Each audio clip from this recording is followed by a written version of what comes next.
La misericordia de Dios es infinita. Y esto, para comprenderlo, nosotros tenemos que sumergirnos en la palabra de Dios, que es como un océano infinito. Por más que navegamos y navegamos en la palabra de Dios, siempre el Señor tiene algo nuevo para decirnos, para comunicarnos en referencia a su reino, que está entre nosotros, que no está lejos. El reino de Dios está aquí. Y es un reino que sufre violencia en todos los ciclos de la historia. Desde el tiempo de Juan sufre violencia. Y en este tiempo cuaresmal que nos encontramos, queremos reflexionar en dos frases que tienen un significado profundo en la palabra de Dios.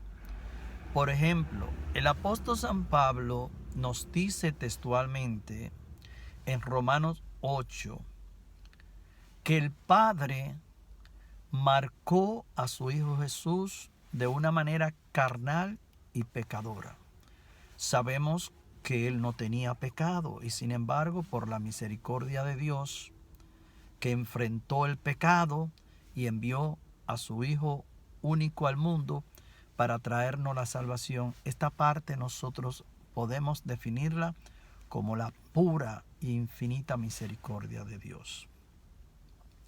Ahora bien, si nos movemos en el Evangelio de Juan, primera de Juan, capítulo 3, versículos 5 y 6, ahí podemos leer lo siguiente sobre nuestro estado de desobediencia, sobre el estado que a veces caemos de cometer pecados tras pecados sin enfrentar las consecuencias o las secuelas que producen nuestro pecado, o en otra palabra, tomar la misma postura que tomó el Padre, que enfrentó el pecado y envió a su Hijo al mundo.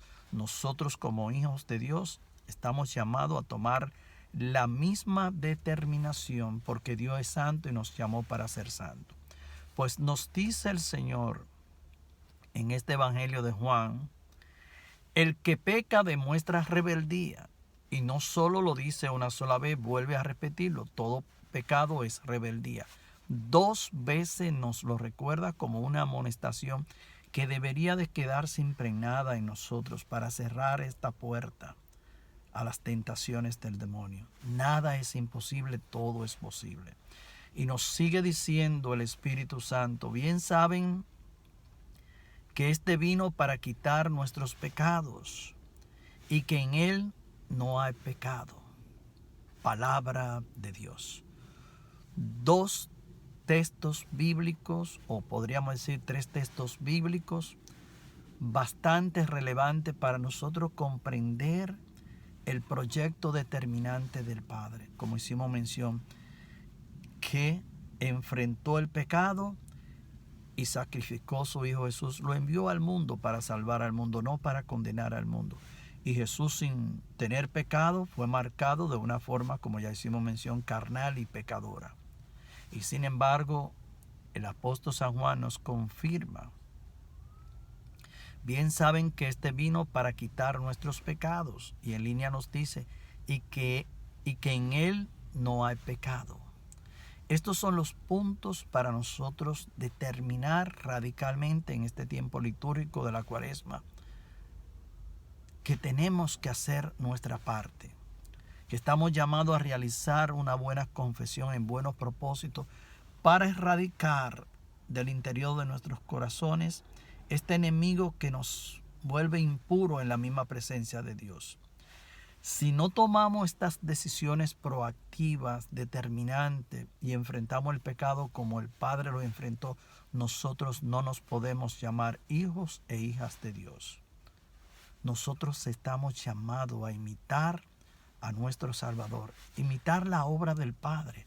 Abad, abad, asimismo lo proclamamos en la oración, para que el Padre nos ayude a ser proactivos, hombres y mujeres de Dios, determinado a trabajar con el Padre en este proyecto salvífico.